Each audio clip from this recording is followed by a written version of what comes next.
Women, I'm going to admit something here. I hate to admit it. I'm a very liberated woman of the new millennium, but in all my years of counseling both male and female, I learned early on, men are so much better at getting their needs met. How many women would agree with that? If a guy has a need, he goes after it, doesn't worry about it, doesn't feel guilty about it, he just moves on, gets it met, goes to the next step, correct? Let's get a little example. Let's do a little role play in here. Let's pretend all the men in the audience, you're my husband. You and I are happily married. This has been a difficult year of work, though. The last 2 weeks, very stressful. So guys, you and I, we're going to take off this Saturday. We're going to get in our car. No beepers, no phones, no kids. We're just going to get in the car and do a little 4-day bed and breakfast tour around the state. How's that sound? Only one problem, guys, you're starving.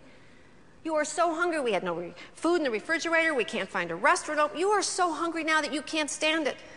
All of a sudden, men, we come across the hill. There it is. Great big green interstate sign says, food, next exit. Men, what do?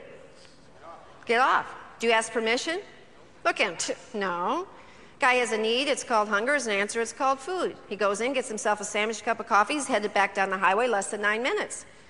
What a great way to go through life. Now, let's turn it around. Women. Now, first of all, let me ask all the women here. How many women in this room are very independent? Sure you are. So am I.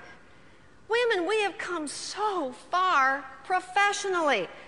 We have broken every glass ceiling there is to break. We are CEOs of major companies. Women are coaches of major sports teams. We are prime ministers of countries. Yet do you know that the average woman today is no better at getting her personal needs met than she was 100 years ago? Women, we're starving. We've been hungry for 2 hours. We come across signs that says, food next exit. The average woman today turns to her spouse or significant other and says what? Honey, are you hungry? What is that about? Honey, are you hungry? Do you know that the average woman, if she has a personal need, puts it in the form of a question rather than a statement? How many women would turn and say, John, I'm hungry. I don't really care whether you are or not. Get off now. That doesn't even sound right. Women, every time you put a personal need in the form of a question rather than making an assertive statement, you're underestimating the male brain. Let's now discuss the male brain. The male brain is awesome, complex, exquisite. In fact, the only analogy I can give to the male brain is a computer, which is the most amazing invention in the history of mankind. But like a computer, there's no software been invented that we could insert into a computer that will allow the computer to read the hidden message beneath the literal inputted information. How many men in this room would say you're fairly literal? Sure you are. We say, honey, are you hungry? His computer brain says, no, I'm not. Thanks for asking. He keeps driving, we pass the exit. Next food, 78 miles. Okay, women, what do we do now? If he didn't love us enough to read our minds and know what we meant to say, even though we never said it, what do? Oh, pout. There's a little look. We learned it when we were 2. Goes like this.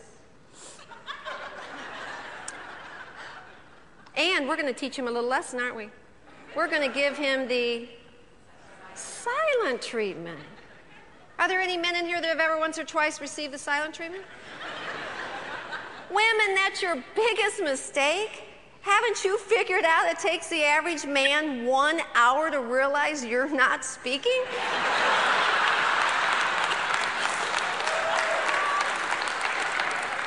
And if you asked him, he'd say without a doubt, this is the greatest hour in the whole vacation. He's just loving this hour. He's got the sunroof back, the windows down, the radio's up, the muscles in his neck are starting to relax. He's having a grand time. In fact, do you know what he's thinking in that hour that we're not speaking? He's thinking, what a great vacation. Gosh, I love her. How great is it to be so close to another human being that we don't have to fill up the time with stupid inane small talk. We can just enjoy the peace and quiet of one another's company. He's loving us more every minute we don't open our mouth. And we're getting madder every minute we don't open our mouth. Another hour goes by. We move into phase 2. It's called the female sigh. Let's hear it. Oh.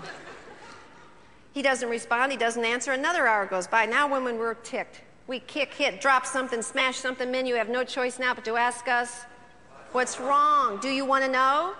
No, look at him. No. Man could go the rest of his life not know the answer to this question. Bless his heart, why does he ask? I always say to women, how do you know if a guy loves you? And they go, he says I love you. No, he could say that and not even mean it. You want to know whether the man in your life cares about you, truly cares about you? Does he ever ask you these two words, what's wrong? Because I'm going to tell you something, women. Men aren't afraid of death, disease, torture, or war. You know what wakes a man up in the middle of the night in a cold sweat? The very thought that tomorrow you will have him involved in a discussion about the relationship. For him to utter the words, what's wrong, are the scariest, most loving words he could ask. So bless his heart, he finally says, what's wrong? Do we now look at him and say, I'll tell you what's wrong, I've been hungry for 2 hours, now get off. Is that what we do? Oh, he says, what's wrong? We answer, nothing. His computer brain says, good, and he keeps on driving.